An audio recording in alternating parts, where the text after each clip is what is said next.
What is going on, guys? I've been talking so much about Season 7 that I thought I'd do something a little different. Here's the top 10 of nicknames from the show and books. I'm going to focus on their nicknames and how they got them, and will not be going in depth with the character backstories. Number 10 is the Onion Knight.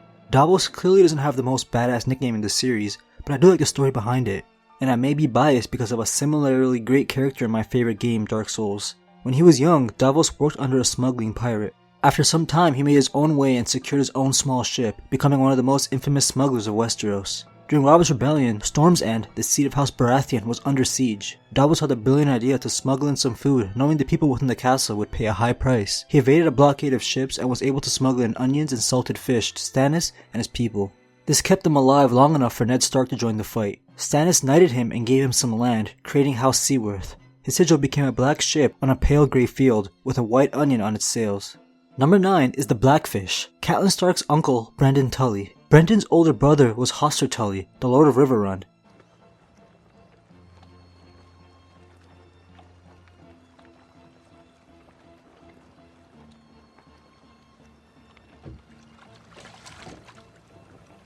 They would often argue, the main reason being Brynden would turn down every marriage betrothal set up by his older brother or offered to him.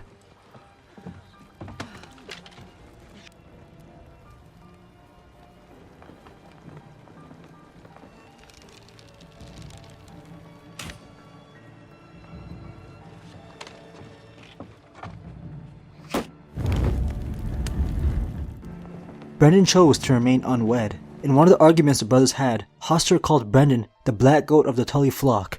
Brynden pointed out their sigil was a fish. From then on, Brynden used a black trout jumping instead of the family's silver trout as his personal sigil. He became known as the Blackfish.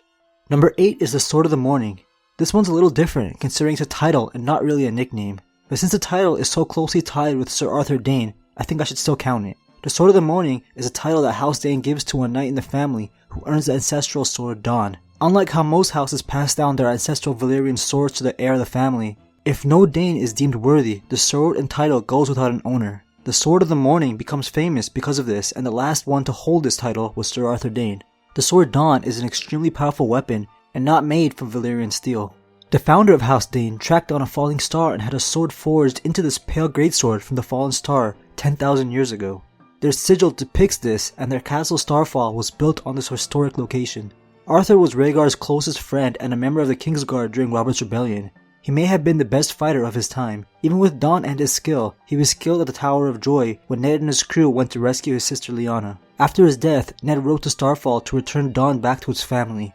Ned was in love with Arthur's sister Ashara Dayne, so it makes sense why he would deliver the sword personally to her.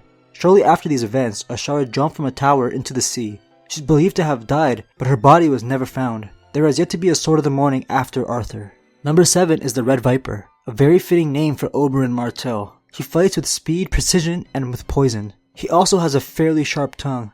When he was 16, he was found in bed with Lord Edgar Ironwood's mistress, and this caused a duel between the two. Since they're both highborn, the duel was only until first blood. They both walked away with minor injuries, but Edgar Ironwood's wounds got infected and it killed him. People believed Oberyn was using poison on his weapon and began calling him the Red Viper. Responsible Doran knew he had to do something. Since Ironwoods are a powerful house in Dorne, he temporarily exiled Oberyn. During his travels in Essos, he would learn a lot about poisons and possibly magic. Qyburn believes that he used magic to slow the effects of the poison used against the mountain in order to prolong his suffering and eventual death. If you aren't too familiar with the animal world, vipers are some of the world's most poisonous and deadly snakes. Number 6 is DARKSTAR, and everything about this character is dark and evil. His real name is Gerold Dayne, and like his cousin, he's known to be a great fighter. However, he doesn't have the same reputation. When Myrcella Baratheon asks him if he is a Sword of the Morning, he replies, "Men call me Darkstar, and I am of the night." House Dayne is famed for having purple eyes, but Gerold's are described as almost black and dark and angry. He's considered the most dangerous man in Dorne, and one of the many reasons why the Dorne storyline in the books is actually interesting. He would eventually cut off Myrcella's ear while trying to kill her. The last book ends with him still on the run. He'll probably end up stealing the sword Dawn from his family since he says, "My house goes back 10,000 years, unto the dawn of days," he complained. "Why is it that my cousin is the only Dayne that anyone remembers? He was a great knight," Sir Aras Oakhart put in. "He had a great sword," Darkstar said. Number 5 is the Queen of Thorns.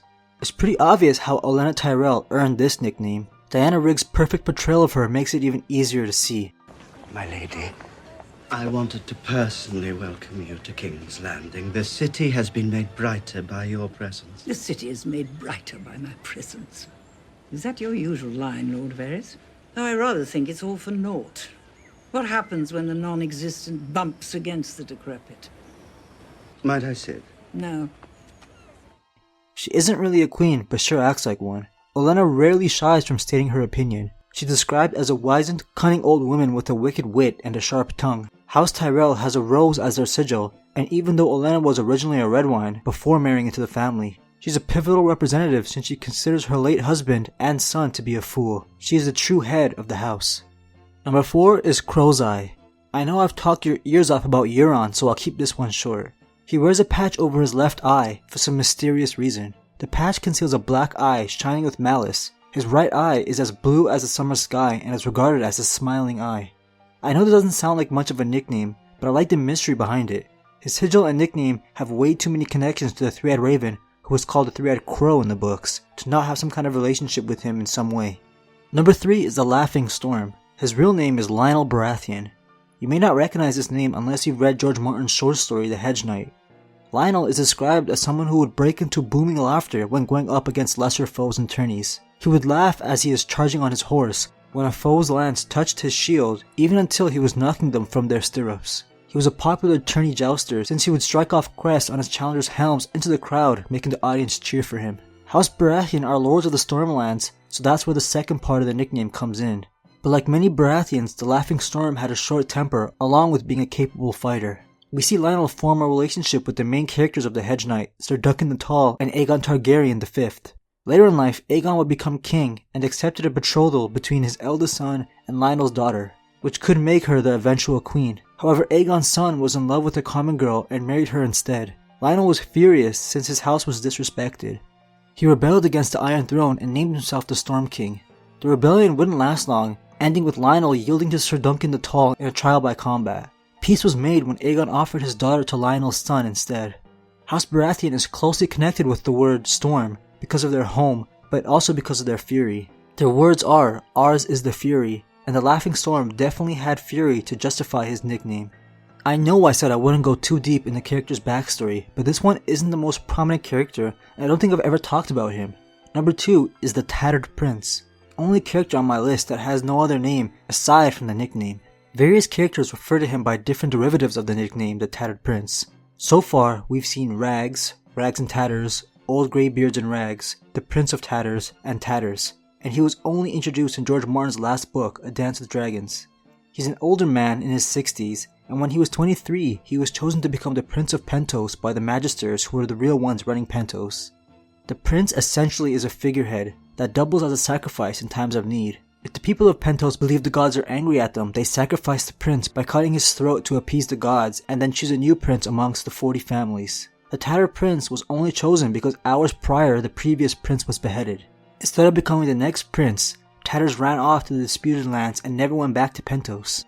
He became a sellsword like many exiles do and eventually started his own sellsword company called the Windblown. His cloak is made of cloths of different colors, made from rags of the men he's defeated over his long life as a sellsword. He says, "My ragged raiment? A poor thing, yet those tatters fill my foes with fear, and on the battlefield the sight of my rags blowing in the wind emboldens my men more than any banner. And if I want to move unseen, I need only slip it off to become plain and unremarkable." His story was very connected with Quentyn Martell's, so I don't know how much more of him we'll see in the future books. Tatters is one of the characters that fans love to theorize is a secret Targaryen, and I wouldn't be surprised if we never learn his true name. And finally, number 1 is Bittersteel. The nicknames George Martin comes up with are usually a great match with the name holder, and this one's the best example. Aegon Rivers was angry his whole life, and quickly irritated and offended. He's one of those people who never smile. He, along with his half-brother Brendan Rivers, also known as the Three-Eyed Raven, are one of the many great bastards of King Aegon the Unworthy. The Three-Eyed Raven is responsible for the bitter in his nickname. Aegon and his mother Barbara Bracken were removed from King's Landing and sent to live in the Riverlands when he was very young. Soon his mother would be replaced by Melissa Blackwood as Aegon's favorite mistress, and Brendan would be born. Melissa was loved by everyone, and Brendan was raised in King's Landing at the Red Keep, unlike Aegor. Their mothers' houses have always had a history of feuding, and Aegon and Brendan continued this tradition of rivalry. His bitterness worsened when they both fell in love with Shiera Seastar, their famously beautiful half-sister. She would end up choosing Brendan over him. Aegor often urged Daemon Blackfyre to claim the Iron Throne for himself and eventually would rebel against his Targaryen family. Brendan sided with the Targaryens and Aegor was with the Blackfyres, furthering their rivalry. Aegor was able to slash the eye off Brendan during the first Blackfyre rebellion before escaping to Essos. He started a sellsword company called the Golden Company while in exile. While sellswords are notoriously unreliable, the Golden Company has a respectable reputation. They are said to have never broken a contract. The words of the Golden Company are beneath the gold, the Bittersteel. Aegor would try over and over to usurp House Targaryen for the Blackfyres. On his deathbed, he commanded the men of the Golden Company to boil the flesh from his skull, dip it in gold, and carry it before them when they crossed the narrow sea to take Westeros. The generals who have since led the Golden Company have followed Aegor's example. And there's my list. I'm sure some of you will find some of George Martin's nicknames corny, but I've always enjoyed them. I'm going to love reading the comments for this video with names you guys think should have made the list. After I edit all my stuttering, I'm sure this video will be like 12 minutes long, so I hope it was enjoyable. I'll see you guys soon. Thanks for watching. You guys